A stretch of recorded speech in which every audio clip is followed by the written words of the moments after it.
سلام بچه، چطورید؟ خوش اومدید به یه ویدیو دیگه از اسم کرپ. من نمی‌خوام ویدیو رو زیاد طولش بدم، بریم سراغ ویدیو. بچه اول از همه من برم سمت خونم، میز به شما نشون بدم. من این آقای سی اچ پی نمیخواد مثل یک آدم بشه. خب اول از همه که من بیام تو این خونه، ما اینجا دراگون گذاشت. در خبری که از آقای سی اچ پی من رسید فهمیدم آقای سی اچ پی اسم دراگون رو برداشته و اینجا رو هم می‌بینید زره ترکونده. اینجا یه زمین که ما صاف کرد، اینجا رو همه زده ترکونده که قراره انتقام سخت ازش بریم.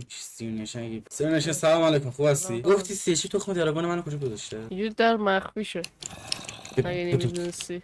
کجا برو بیا داخل اینجا. خب یو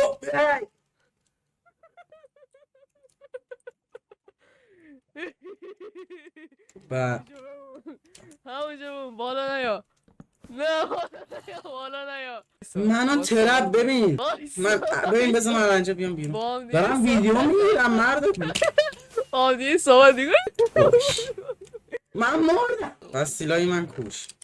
به قرآن من نمیدونم، فقط اومده برای ویدیو خودم ترپت کردم.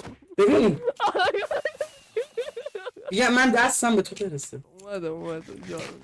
ببین سینیشن بشین رو سرم، به خدا نمیخوام. آخه تو الیترا داری من بخوام. اونجایی که ترکیده رو میبینی، اینجا رو تو ترکوندی. کی ترکونده؟ نمیدونم. سی اچ پی ترکونده، درسته؟ فکر کنم سی اچ پی بله 100% سی اچ پی ترکونده. من که به تخم ترکونم دراگون سر کجا گذاشته؟ با نداشتی؟ نمیدونم. غلط کردی. ببین دراگون من زدم، بعد اون برمیداره تخمشو. بخورم. گوه خوردم، ناموسن گوه خوردم. بودو برو بودو فکر نکنید، فکر نمی کنی اینجاست.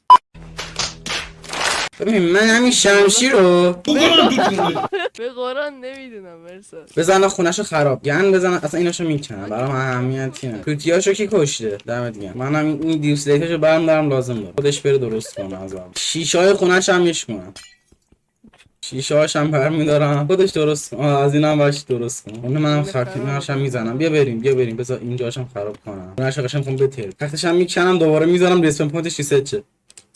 خب حل دیگه تموم شد. بیا بریم. بستنش هم خراب میشه. بستنش رو بخورم. نه بستنش مثل ناموسش میمونه نکن. یه بلاکی که بستنش رو کندم میذارم روش سر چی. خب آقا این ویدیو هم به پایان رسید. مرسی که ویدیو رو تا اینجا نگاه کردین. من شما رو توی ویدیو بعدی میبینم. تا ویدیو دیگه خدافظ، بابای.